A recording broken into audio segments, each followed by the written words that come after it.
All right. Let me get this shared out. I swear I just shared it, man. Oh my lord.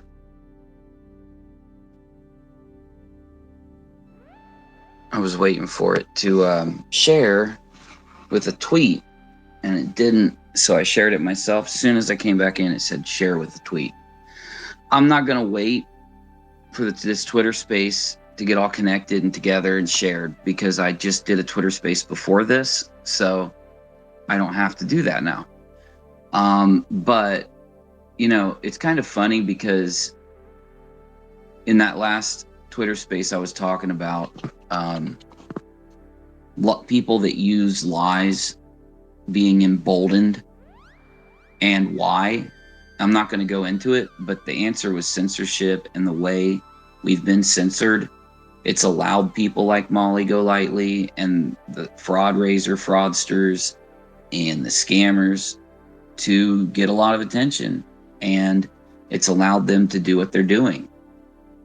Because again, at the top level, whatever they do filters down to the bottom. If you want to hear my speech on that, it's in the last space. But the baseline is, if we imagine back in 2015, the platforms were more free and the reporting system and the system for basically people being banned for running scams and stealing money from people and doing all those fucked up things to people. That system worked better back then than it does now. And the reason isn't because a person at YouTube is choosing it. It's because the top executives chose censorship in the way we've seen it. That's my last stream. So basically, you guys know that in December of last year, I had a family emergency, and it was a very, very serious one, right? And it's funny because in order for that family emergency to hit me like it did and take me away from my work like it did, the things that these other people are constantly saying about me can't be true, right? Because it had to do with one of my kids and who lives with me, and because of the fact that that's the case, and these things that people say about me aren't true, that's how that emergency could hit me in that way. Well, unfortunately, I've had another emergency. And you noticed that leading up to a couple days ago, I was more and more distracted, but that was because this was happening. I just didn't want to admit myself that it was happening. And again, but luckily it happened again.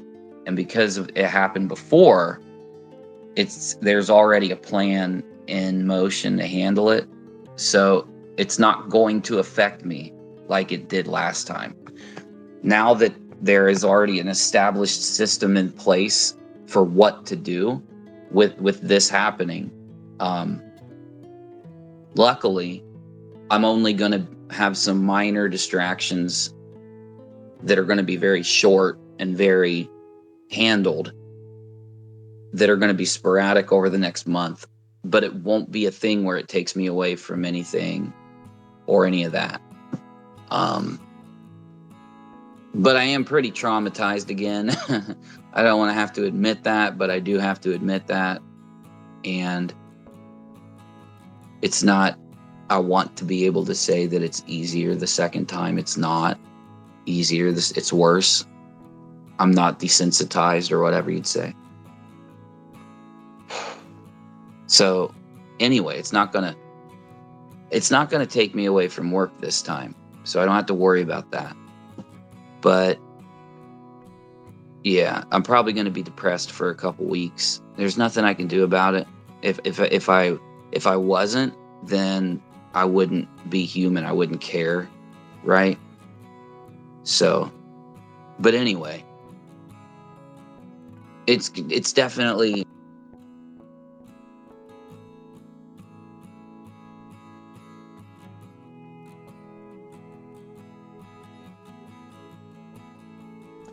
Sorry. This happening has kind of opened my eyes a little bit. It's brought me back to,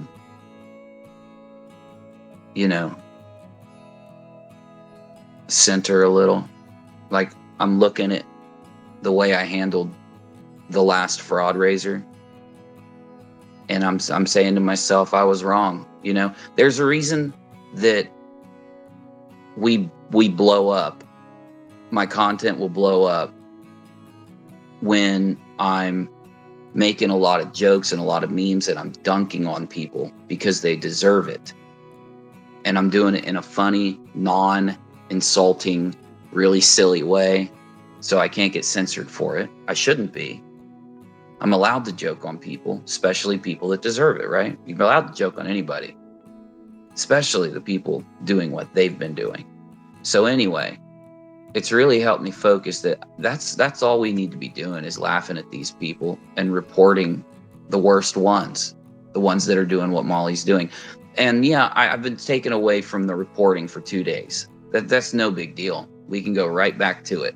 So I will be tomorrow morning. I just need to write a couple reports, write back to some stuff, and which is good because it means the process is actually moving to have. And just so everybody's caught up, for those of you that don't know what I'm talking about, 4 YouTubers have doxed and threatened and been caught with hard evidence, their own videos, their own posts, their own admissions. 4 of them. All 4 of them I've reported to YouTube, and I've been in the process of getting it past the algorithm to a person, which takes a while. And what I'm trying to say is that process has moved forward, and I have to respond to it. I have to go to a few forms and I have to fill them out. I've got to give them more clips, more proof, more links. And so I'll get back to that tomorrow morning. Though I wish I could have gotten to it in the last 4 days. But leading up to the emergency we had 2 days ago, it didn't just happen out of the blue. There was about a week leading up to it that got progressively funky and strange until it happened. So if you look back at my content, you'll be able to see what I'm talking about.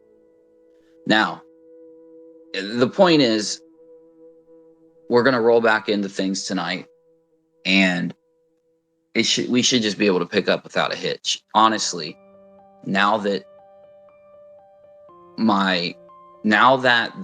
there was an open possibility for some danger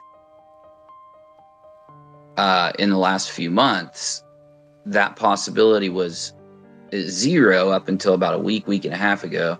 And then very quickly, the possibility for anything happening now has gone back to 0, is what I'm trying to say. And that's a good thing. So the only thing I have to handle is how the issue affected me. And I know it's taken me a minute to say this, but I'm trying to censor myself very heavily while I'm talking, is why it's taken me so long to say it. But I think I just got it out perfectly. So let's move on. Real quick. So to get my head back to where we were in the process, like I said, of reporting those 4 people. I'm not going to name them. You should already know who they are. It's not Katie Joy, Molly Golightly, McCrazy, Rape Pig, and then McCrazy's sex toy. There you go. So that way people who out there won't think I'm talking about them. Because that's so crazy. That's why Katie called me transphobic. That's right. That's why she did. I mentioned that in the last stream. Anyway, so the point is, I needed a day off after it happened 2 days ago. I thought I was going to do a stream last night. I couldn't do it. But I'm good today. Feeling good today. So we're getting back into it tonight. Now, here's the deal.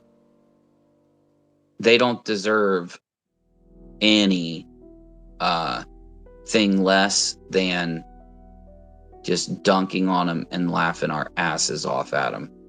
I don't even want to start telling you. I've been checking in today, catching back up. I don't even want to tell you what I saw. Essentially, they're still doing the same shit. They're still doing the same old fucking shit. Oh, the vet bashing. That was another thing.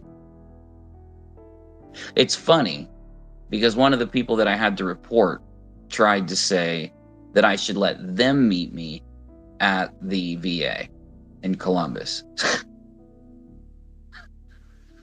It's fucking hilarious the way these guys work. They're so desperate for attention. They can't get the attention by putting out a good opinion, doing good content. They got to get their attention through these little tricks and games. They don't deserve attention when they're like that, unless they're willing to run some huge fraud raiser or something, you know? I think the problem is that Molly's never really been in a lot of trouble. She's been in minor trouble. Everybody goes through trouble. I mean, it doesn't, you know what I'm saying? People have issues. Adulting isn't easy all the time, so people mess up. Molly's case, the reason I think that she still runs fraud raisers while some others barely do or very vaguely do is because the ones that vaguely do are very scared of the outcome of prison or jail and all that. And people like Molly, never experiencing it and being extremely sheltered, just don't care, right? Now, I think they take those slightest steps, which was putting Letitia in the middle. Letitia is going to go to prison, so I don't have to worry about it type of thought process, right? You know what I'm saying?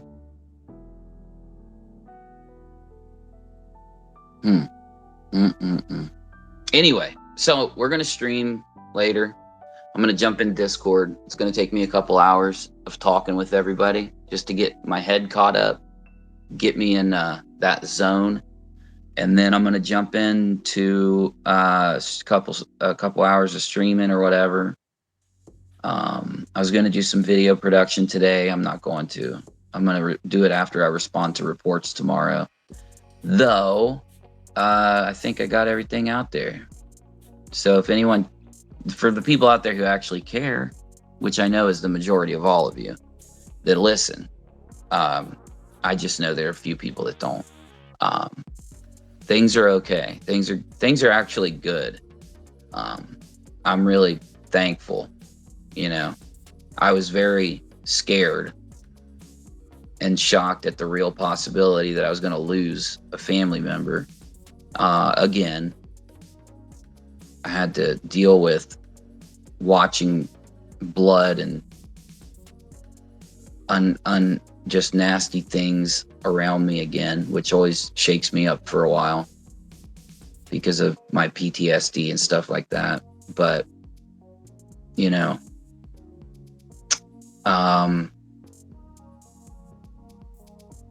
in the initial, I will say this, last time when it happened, it was more heavy. I had to provide CPR and stuff like that. So, you know, it fucked me up for a couple months. I don't think this one's going to fuck me up as much. There wasn't, it didn't go that far, right? It was luckily caught extremely early. And because of that, there was no CPR. There was nothing like that happened. But a reaction to medication ended up causing pulmonary edema, which causes you to have a lot of fluid and blood in your lungs, right? So anyway, I was just cleaning up that mess for a while. And then once that was handled, everything got good. So it was very quick. It wasn't drawn out like it was last time. And like I said, there's already a system in place where there wasn't last time.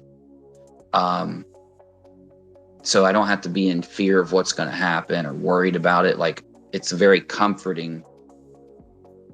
Whereas last time it was very fearful. Like, I'm very comforted now knowing that it can't happen again, at least for another like year or like whatever, you know, 6 to 8 to 12 months. And there wasn't as much of a medical shock. I don't know how to say it, dealing with doctors having to intervene in with body fluids and all that. It was just a minor thing. It only happened for a couple hours. So where last time it happened a lot longer. Okay, I didn't want to get that deep, but I think you get what I'm saying. What I'm trying to convey without going into too much detail is that everything's back to normal already. So no permanent damage, no issue there. And so, and yes, because I am responsible for them. My children, I live with them and I love them and I'm there for them. Unlike what some people try to say about me, you know, these are things that we as parents have to deal with, unfortunately, right? So I think at some point, either ourselves or a family member have to go through surgeries or have to go through like a car crash or something, or this issue that I've had to deal with. So, but I think everybody has the same response to it, right? It just kind of makes you think differently after it happens. You realize a little bit more about permanence and shit like that. And it also, that mindset, what I really want to kind of talk about as opposed to it or that happening. I don't even want to bring it up on stream. That's why I'm doing it here. I'm just going to go into the stream like normal, but it'll probably be a lot different because thinking about things from like a mortality standpoint and a permanent standpoint, it really shows you what Dre went through. It really shows you the effect that a charity scam, that a charity fraud has on people, even just the people that donate. That's why, if you get my drift, Dre is dealing with what I just dealt with again in a permanent daily state right now. And she has been. And instead of being met with any kind of supportive response at all, she was met with constant attacks, constant, all of that garbage, right? She must be one of the strongest motherfuckers on the planet. I don't know how she did those streams where she went live and responded. If you remember those streams we watched, she went live and responded to people that were creating these conspiracy theories, lying about her, which it all was either Molly or it came from Molly and Leslie and Justin. Leslie and Justin and Molly are just horrible fucking people. Horrible fucking people. Jesus Christ. You know? I mean, I couldn't imagine that instead of what happened to me again a couple days ago, it was Rachel. I can't imagine it. And instead, she's gone, or she's in a coma. I couldn't imagine literally existing while that's going on, let alone having someone like Molly go lightly doxing and threatening me and all that.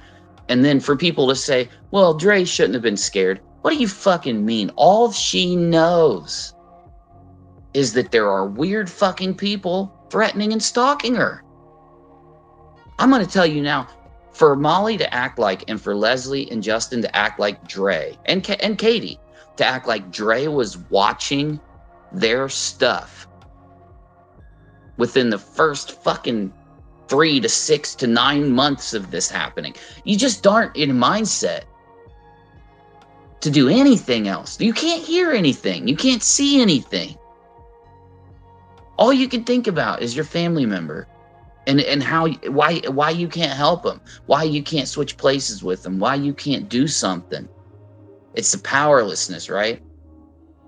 You don't think about fucking YouTubers. What kind of narcissism? What kind of fucking narcissism does Molly and it wasn't Katie or doing the same thing? You know what we're gonna do tonight? I need to know how far Katie went, because I wasn't even thinking about it from that perspective. I was never giving Molly and Leslie and Justin enough shit for doing this to Dre while she was dealing with this, right? And I think Katie was too, but then again, I need to look at what she did, because I know that Molly and Leslie and Justin were sitting there basically judging every fucking second of Dre. I want to know if Katie was doing that too, because if she was, I'm going to hit her really fucking hard with commentary, of course, tonight in a YouTube stream. Commentary. The narcissism that it takes, not just for the YouTuber themselves to think that they sitting on a stream and lying is that important, and for the viewership who also believes it, the amount of narcissism that must exist in their fucking minds about themselves. They think that they're that fucking important. I don't even, you could have fucking been cutting my fucking toes off. I'm not lying. You could have been fucking sitting there with a dull knife trying to fucking amputate my leg while this was all going on, and I wouldn't have even fucking, I wouldn't have even acted. It would not have been in my mind. I wouldn't have processed it.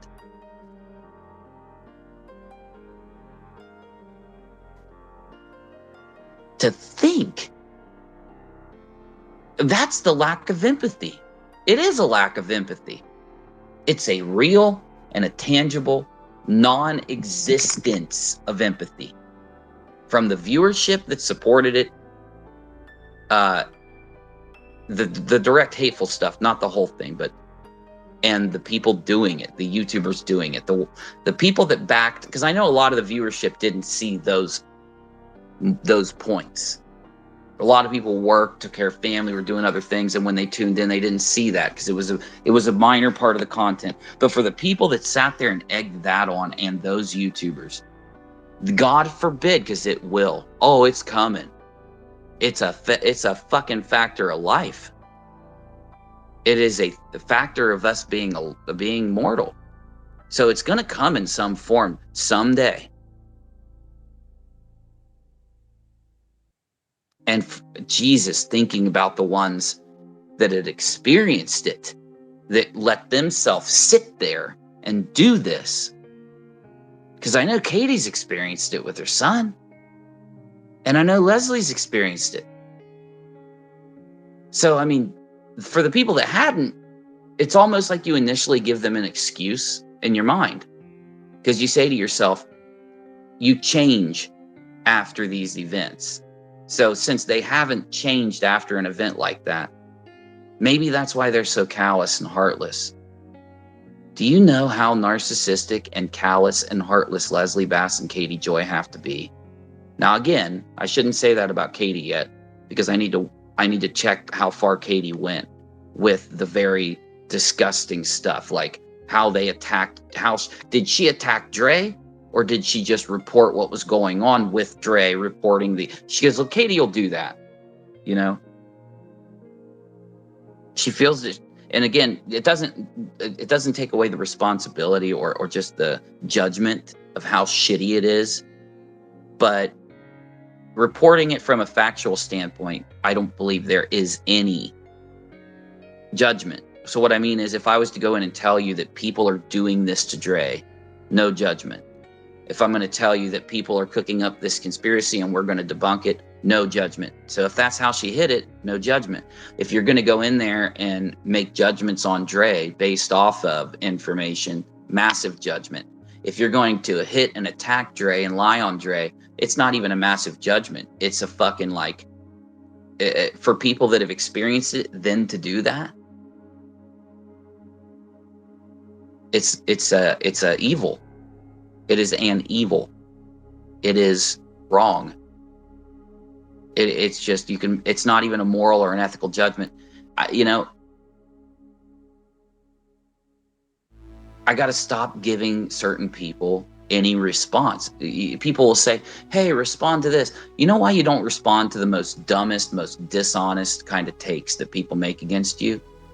Because those people are so fucking either stupid, unable to think, fucking mentally deranged. I don't know what it is, but and I'm talking about the worst, right? Like the people that come in and they'll say, you're making a moral judgment by calling out a fraud raiser.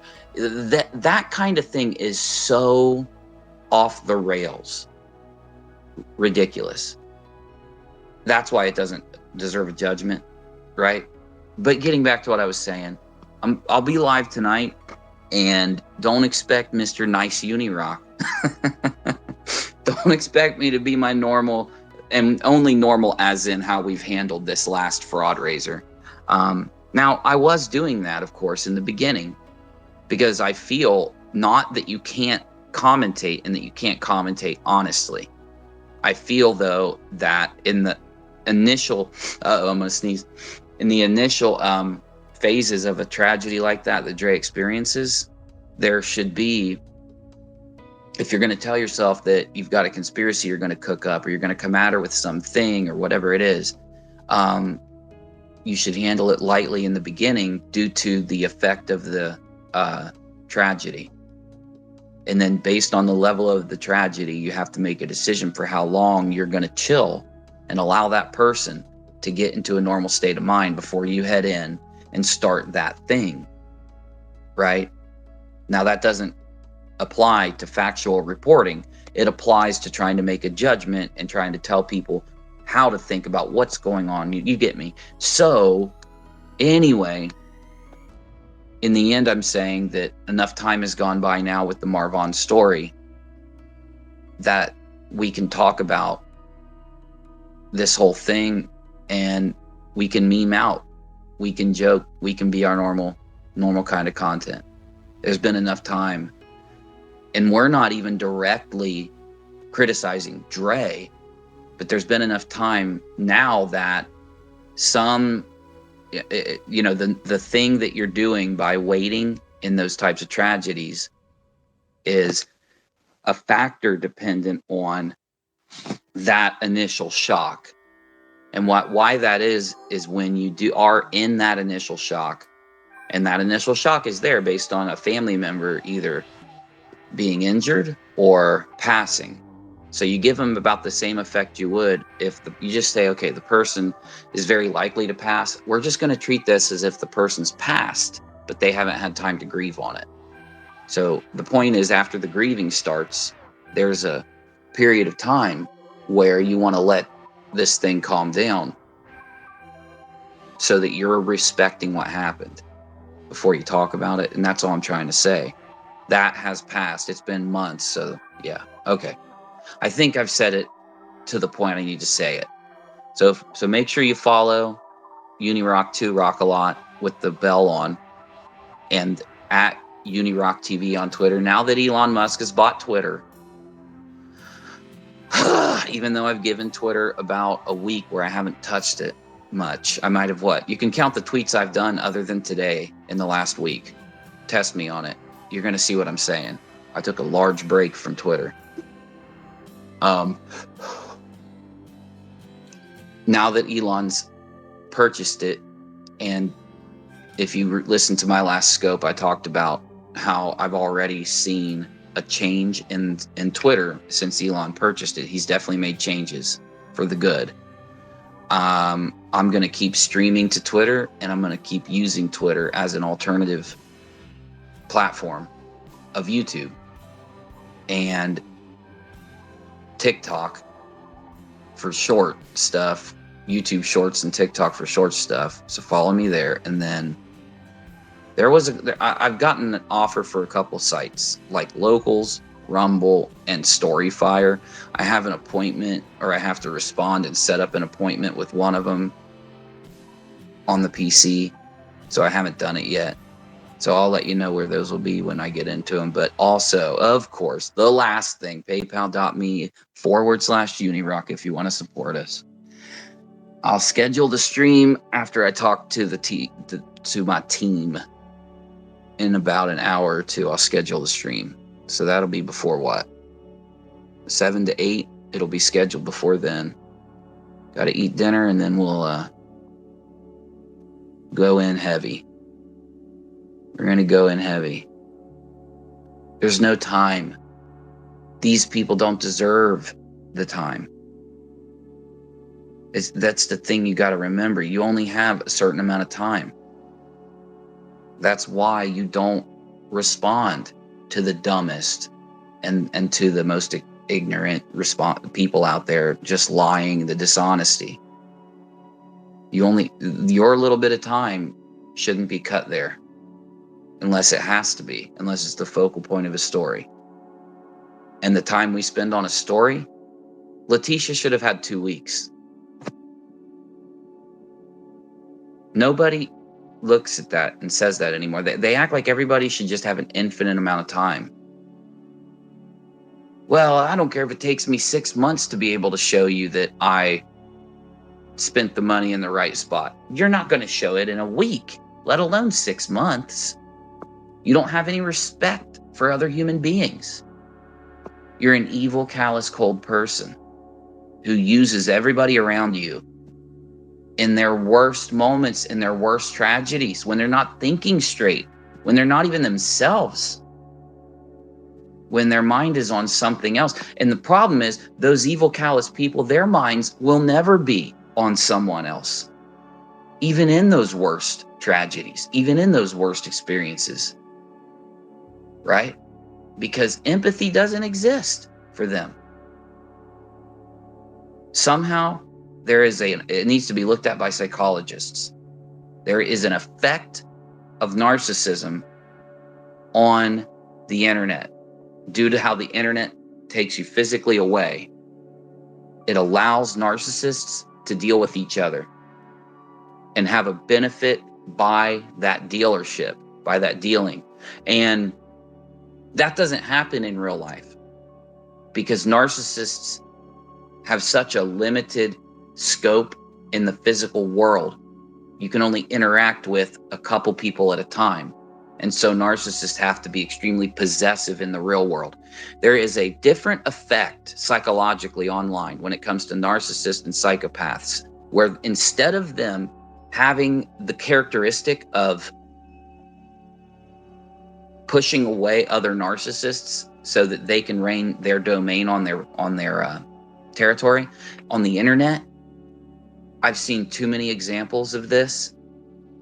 Narcissists, because they affect a wide range of people on the internet and a small range physically, they will work with each other because they can still affect. Their effect happens to an inner crew. And that inner crew is addicted to that narcissist based on their personality characteristics, behaviors, and actions. And there's such a wide audience. Multiple narcissists can work together. They will end up fighting and attacking each other to some degree. And it'll be over not agreeing on narratives. It won't be over normal, opinion-based disagreements. But it definitely needs to be studied and it needs to be proposed. Because it's a real phenomenon. PayPal.me/Unirock. I'll see you later.